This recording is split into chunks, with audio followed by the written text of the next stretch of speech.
Hello and thank you for watching the video today. We've got this Toyota Camry. This is a 1997 LE. It's a 4-cylinder. It's the 2.2 liter.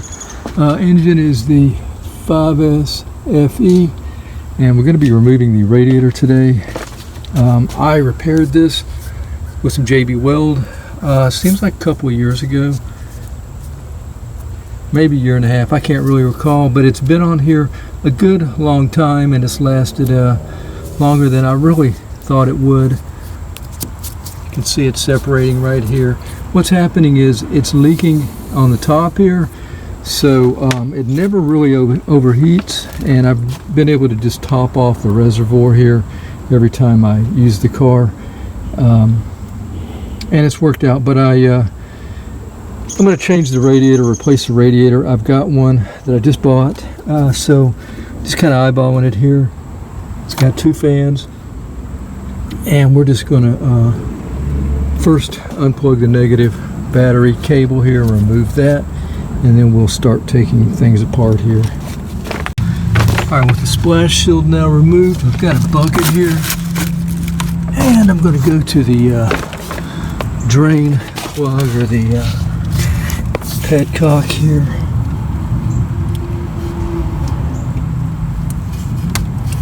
I was able to do that in my hand. I'm kind of shocked. Okay, we're going to drain that. Get some ventilation here. It's got a lot to drain. You can see it's still up to the top. While that's draining, we'll try to remove the upper hose here.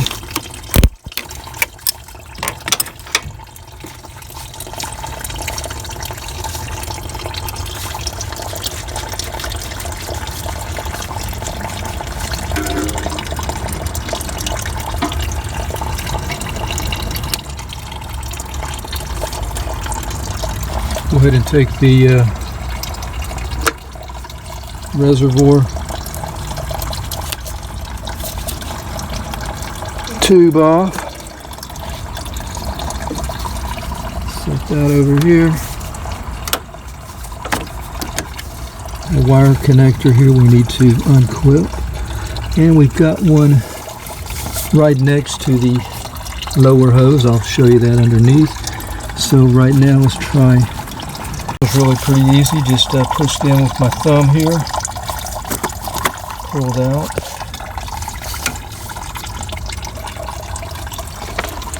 Now you can take the fans off if you wanted to before. I'm going to leave them on and just take the radiator and the fans off together. Yeah, there's a couple more over here.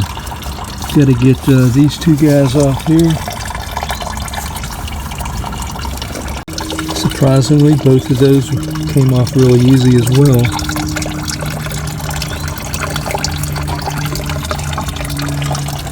That's just about everything we can do from the top here, so we'll probably have to go underneath. Got a couple of transaxle hoses here to go to the radiator, and they've got clamps looking like this just underneath here. It's just kind of hard to see from here.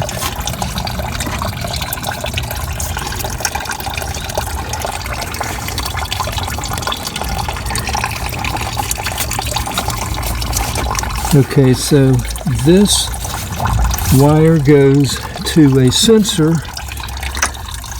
I believe it's a sensor right there. We need to pull that off, and I may have to do that from underneath. So I've drained the radiator about 99%. It's dripping a little bit, so I'm going to turn this off as I'm underneath here. Okay, so what we need to do is take this hose off right here, and when we take it off, it's going to leak some transaxle fluid, transmission fluid. So we'll need to plug that or clamp it off somehow, maybe with a vice grip maybe. So you can see the clamp here. We'll just move that up, pull it off. There's a fitting right here. We'll probably have to take that off. We can do that after we get the radiator out. And then we've got one more right here. We'll do the same thing. We'll see that wire that I said that goes to a sensor over here. right here. I believe we don't even need to take that off since I've unplugged the connector over there, and we can just take it off or look at it if we want to after we get the radiator off. We probably, yeah, we'll have to take it off, put it on the new one, so we'll do that when it's off. Here's the lower radiator hose. We're going to take it off like we did the upper, just squeeze the clamp, pull it up, and then try to twist it off, and I'm sure some more fluid will probably come out over there. So that's really the three things we're working on here. This hose here, the lower hose, this transaxle or transmission hose that goes, coolant hose, and then this one right here as well. All right, so I got that clamp off. This is going to start draining some fluid. So I've got a extension here, socket extension. Try to plug this up.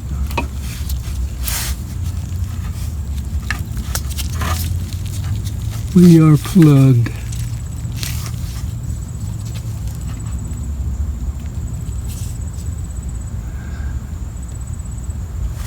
Okay, so you see both those hoses plugged up using extensions. Now, if for some reason you can't get it off down here, you can on this 97. You can do it from the top there. You're just going to have to find another way to plug, because you're going to be plugging the metal line there instead of the rubber line. So it's probably easier to do it down here if you can. All right, now we're going to go for this radiator here, lower radiator hose here.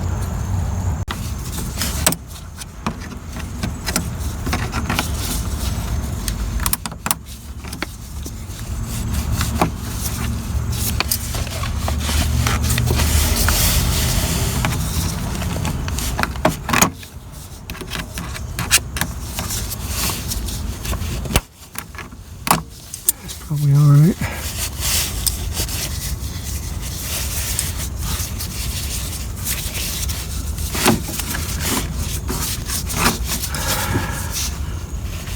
Really need some channel locks.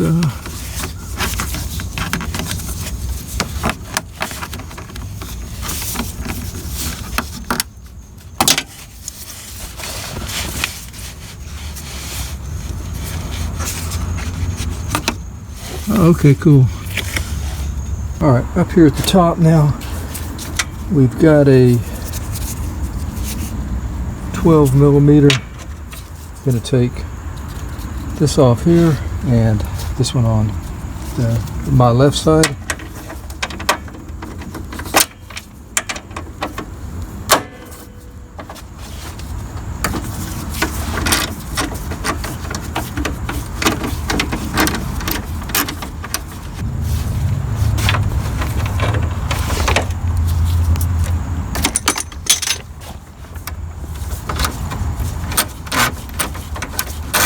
Alright, so I don't know how good you were able to see that.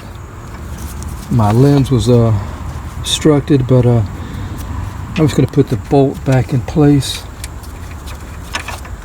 Grab my cap here, it fell, and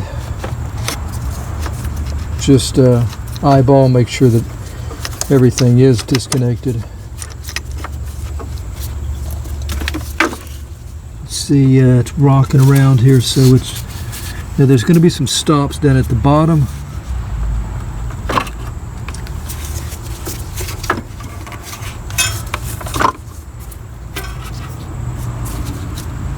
See the stop right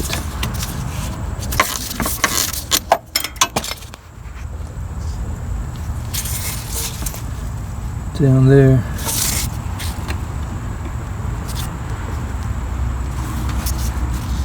And right, you probably can't see. I'm going to go ahead and just pull it out. I'm going to use two hands. Maybe I don't need two hands.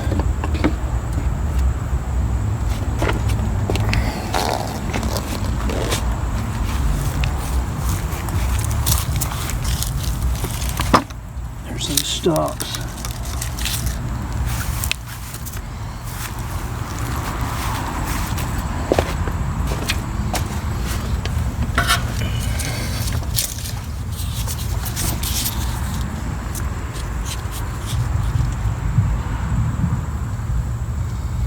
So pretty easy, really. So I've got the new one, so we're going to match it up with the old one here. So here's a look at the new one. This is a Duralast. Got this from AutoZone. I think it's $117 without tax. O'Reilly had something very similar, different brand. Look at this right here. It's not too cool. What is cool is we got the fittings already. We don't have to take the old fittings off of the new to leave. We can use these new fittings. That right there, that plug there, is for that sensor. We will have to take that off. The sensor that had the wire that goes up through the bottom and through the side. Top hose, of course, bottom hose. So it looks pretty good except for that right there. This is a warranty, unlimited warranty, so if it does leak, we'll have to take it back off and they'll exchange it out. Let's hope it doesn't. So let's go look at the old one and take that plug off. Alright, so there's the first fan. Just has two number 10 millimeter bolts. And then it has the slots here that it drops into. Everything lines up really good here. So no complaints so far. We'll do the same with the other fan. But looking good so far.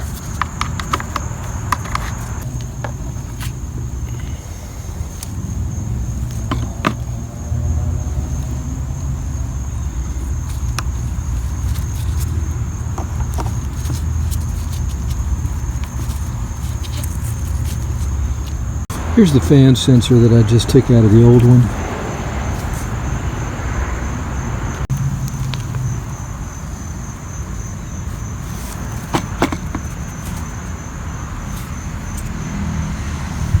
Okay, I'm going to put the bolts in. But right now, let's go ahead and put this clip in. I've got the sensor already screwed in. Let's just clip it in place. Cool.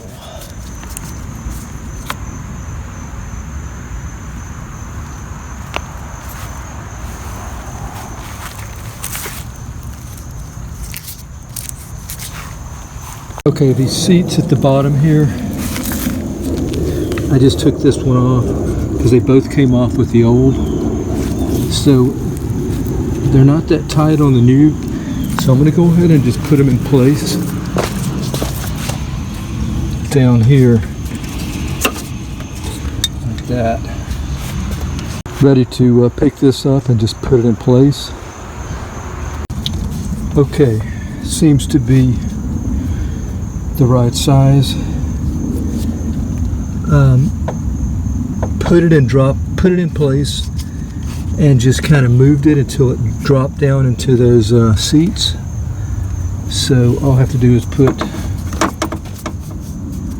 these top pieces back on to hold it, and then we can start putting our hoses back on.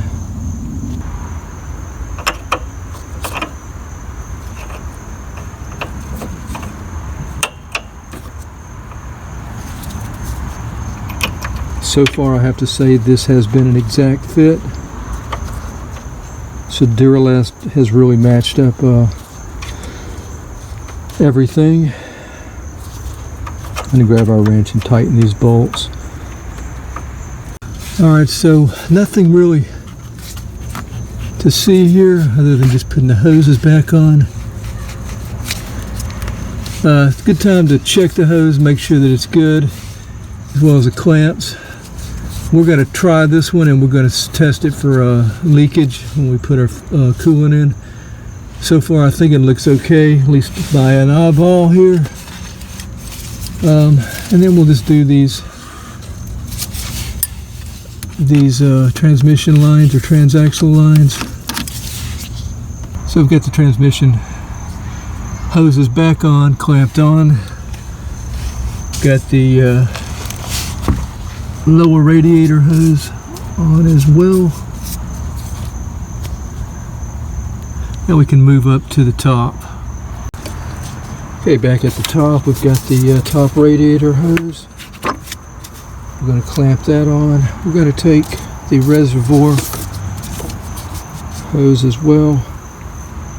Put that on.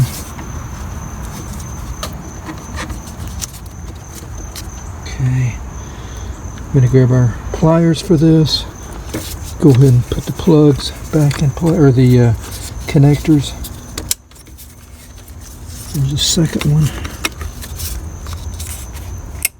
Okay. And there's one right here.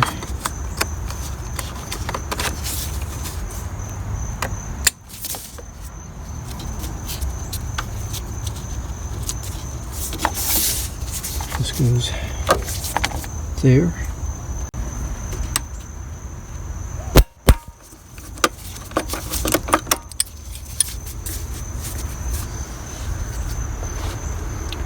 So the next thing I'll be doing is just adding the coolant before I put that shield back on. Before I put that back on, that splash shield there, I will put the coolant in and start it up, run it, and check for any leaking.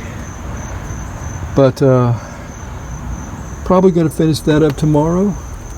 I don't really need this car tonight, so we'll cover up our coolant here.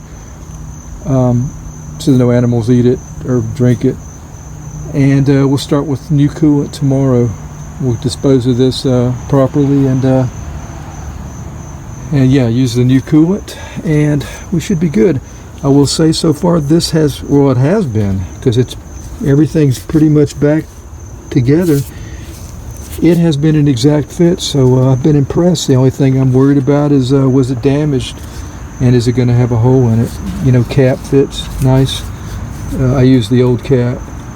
They didn't have a new cap. But that'll be it, I guess, for this Duralast. Let me show you the number. And there's the Duralast B1909 radiator for 2.2 liter Camry LE 4-cylinder. If for some reason I have problems with it, I will definitely leave an update or leave it in the description. But I guess that's going to be it. It had good packing material. Just had that little mark that you saw where it was kind of crushed a little bit there. So thanks for watching. Until next time, have a great day. Take care.